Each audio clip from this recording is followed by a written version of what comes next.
अस्सलाम वालेकुम नाज़रीन, सोहराब बरकत आपसे मुखातिब है। सदीक जान साहब मेरे साथ खड़े हैं। सदीक जान साहब अस्सलाम वालेकुम। वालेकुम अस्सलाम। आप एहतजाज में अभी शरीक हैं और आपने डीपी भी अपनी चेंज की है। ख़ास तौर पर अर्शी शरीफ साहब के साथ आपका एक तनाज़ा था, लेकिन आपने ख़त्म कर दिया।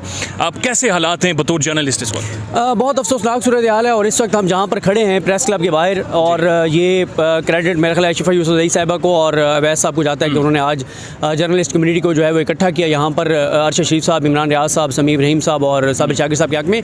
देखें, इस प्रेस क्लब के बाहर जहाँ पर हम खड़े हैं यहाँ पर एक तकरीर हुई थी। अगर आपने ये कहते हैं कि अर्शद शरीफ गद्दार है, इमरान रियाज खान गद्दार है, साबिर शाकिर गद्दार है, समीर रहीम गद्दार है, मैंने इनके तमाम ट्वीट्स देखे हैं, मैंने इनके तमाम प्रोग्राम देखे हैं, मुझे इनके प्रोग्राम्स में, इनके ट्वीट्स में कहीं एक भी जगह मैंने नहीं देखा इन्होंने पाकिस्तान की फ़ौज को बुज़दिल कहा हो, इन्होंने पाकिस्तान की फ़ौज को बेगैरत कहा हो, इन्होंने पाकिस्तान की फ़ौज पर इल्ज़ामात लगाए हों। आप इसी जगह पे प्रेस क्लब के बाहर जहाँ हम खड़े हैं, इसके अपोजिट एक शख्स ने खड़े होकर कहा था पाकिस्तान की फ़ौज बुज़दिल है, पाकिस्तान की फ़ौज बेगैरत है, पाकिस्तान की फ़ौज के टैंकों को जंग लग गया है। उसने कहा था कि मैं तुम्हारे घर की औरतों के किस्से बाहर लूँगा। उस शख्स को आपने NOC जारी करके जरदारी के जरिए आपने जियो पर 8 बजे प्रोग्राम पे बिठा दिया।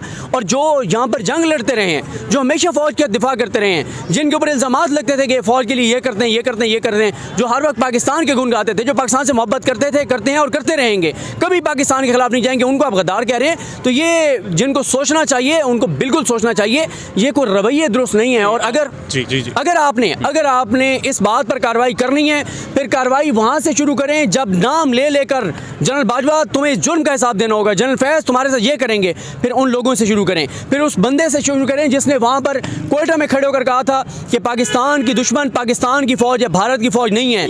अगर एहतसाब करना है उस शख्स का पहले करें जिसने कहा था कि पाकिस्तान की फ़ौज जहाँ पे ऑपरेशन करती है वहाँ पे इनके जवान जाके इसमत दरियाँ करते हैं। ये जलसों में खड़े होकर ये ज़बान इस्तेमाल की गई। और अगर पकड़ना है उसको पकड़ें जिसने कहा था कि हम बॉर्डर पे जो बाढ़ लगी हुई है उसको खाड़ फेंकेंगे जिस बाढ़ में हमारे शोधा का खून शामिल है। पकड़ना है उस शख्स को पकड़ें जो कहते थे कि पाकिस्तान की फ़ौज नोच कर खा गई है, लोगों की हड्डियों से गोश्त भी नोच कर खा गई है, जो पाकिस्तान के खिलाफ साजिशें करते थे, जो डॉन लीक्स करते थे, जो यहाँ से भारत को पैगाम भेजते थे कि हम तो आपके दोस्त हैं, हम तो दहशतगर्दों का हाथ मचाते हैं। लेकिन पाकिस्तान की फ़ौज बड़ी गलत है, ISI बड़ी गलत है, ये दहशतगर्दों को पाल के रखती है, ये अपने ये जो है ना इस तरह के बंदे तैयार करके रखती है।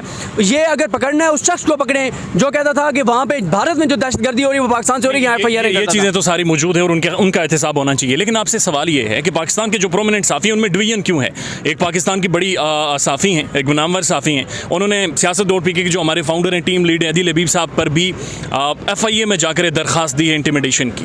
हाँ, ये साफ़ी जब एक दूसरे के खिलाफ इस तरह की FIRs देंगे तो कैसे इन मामलात को एड्रेस किया जाएगा? देखें, अदील हबीब साहब वाले मसले पे आता हूँ, इस पर मैंने बात करनी है, बड़ी आपके साथ बड़ी इंपॉर्टेंट चीज़ है। लेकिन मसला क्या है, यहाँ पर हमने बहुत सारे देखे, हमने साफ़ी देखे जो खुद को एंटी एस्टैब्लिशमेंट कहा करते थे, जो कहते थे हम फ़ौज के खिलाफ हैं, जो कहते थे फ़ौज का सियासत में किरदार नहीं होना चाहिए। आज वो क्या कह रहे हैं? चीख चीख के भीख मांग रहे हैं फ़ौज से कि ओ मदद करो इस हुकूमत की।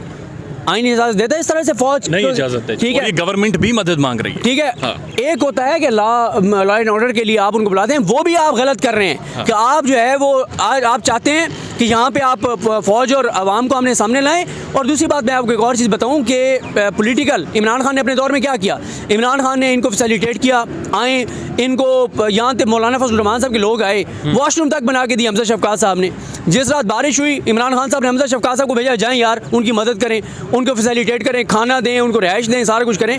ये होता है फिर बड़ापन, ये होती है आला ज़रफ़ी, जब आपको खौफ नहीं होता। जिनको खौफ होता है उनकी सूरत हाल आप देख लें, कहते हैं हमने आर्टिकल 245 के जरिए फ़ौज के हवाले करना है, और भाई फिर सारा मुल्क की फ़ौज के हवाले कर दें। वैसे ही अगर आपसे नहीं संभाला जाता फ़ौज के हवाले कर दें। आपने ट्वीट्स भी किए, इस पर कोई हतमी फैसला किया गया है? अभी मुशावरत चल रही है। देखें, ये करेंगे, लेकिन अगर उधर से इनको इनकार हो गया तो वहाँ पे भी दो चीज़ें हैं। कुछ लोग कहते हैं कि आपको ऑर्डर देना चाहिए ताकि पब्लिकली फ़ौज इनकार करेगी तो चीज़ें लोगों के सामने आएंगी, फ़ौज बदनाम होगी, फ़ौज के ऊपर इल्ज़ाम लगेगा। लेकिन एक ये भी है कि हमें ये नहीं करना चाहिए। ये मुशावरत चल रही है, आज फैसला हो जाएगा कि क्या होता है। अब आते हैं उस मामले पर जो आपने siyaset.pk वाली बात की।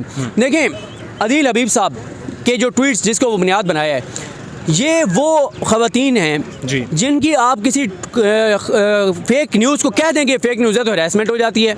ये वो लोग हैं जो वैसे इतने ज़्यादा सारे राय के चैम्पियन हैं कि कहते हैं कि औरत मार्च की हमायत कि जी औरत मार्च मेरे जिसम मेरी मर्ज़ी की। इनके इंटरप्रिटेशन ये है, तारीफ़ ये है कि एक बेटी कुछ भी कर रही है घर में किसी और के साथ, बाप उससे नहीं पूछ सकता। यानी इतनी इनको आज़ादी चाहिए, इनको इतनी आज़ादी राय चाहिए कि आप जिसके बारे में जो मर्ज़ी कह दें, पाकिस्तान के जिस इदारे को जो मर्ज़ी कह दें, पाकिस्तान की क़यादत, फ़ौज की क़यादत को जो मर्ज़ी कह दें, ये आज़ादी राय है।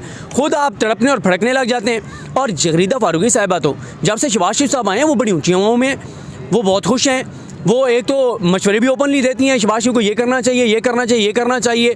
उधर से वो जो है वो ये नोटिस भी भेज रही हैं। आप तो आज़ादी राय की बहुत बड़ी चैम्पियन थी, आप तो बार बार कहती थी कि ये पीका ख़त्म होना चाहिए। आज आप जो है वो नोटिस भेज रही हैं। किस हैसियत से आप नोटिस भेज रही हैं? फिर पहले भी आप करती ना, आप किस किस तरह के लोगों को सपोर्ट करती रही हैं, जो लोगों के ऊपर किस किस तरह के गलीज़ और घटिया हमले करते थे, इल्ज़ामात लगाते थे, आप उनको सपोर्ट करती रही हैं। आज आप जो है वो अदील हबीब साहब को नोटिस भेज रही हैं, आप siyaset.pk को नोटिस भेज रही हैं। मामला कुछ और है। अदील हबीब साहब की ज़बान, अदील हबीब साहब का प्लेटफॉर्म कोई और बंद करवाना चाहता है, और वो कोई और कौन है? ये कौन है नामालूम, जो रियासत के अंदर नामालूम है और जिसका हम सब नाम नहीं ले सकते? नहीं, बात यह है कि ये तो मालूम है ना कि जगरीदा फारूकी साहिबा भेजनी है नोटिस, और उनकी किसके साथ कुर्बत है, किसके साथ उनकी अकीदत है, किसको वो सपोर्ट करती हैं। तो ये कोई ढकी छुपी बात ही नहीं है। गवर्नमेंट बंद करवाना चाह रही है? डेफिनेटली गवर्नमेंट बंद नहीं भी करवाना चाह रही, तो ये शाह से ज़्यादा शाह की वफादारी कर रही है। उन्हें कह रहे हैं देखिए मैंने अदील हबीब को नोटिस भेज दिया है। लेकिन मैं आपको एक बात बताऊँ, अदील हबीब साहब को भी मैं जानता हूँ, siyaset.pk को भी मैं siyaset.pk को सैल्यूट करता हूँ।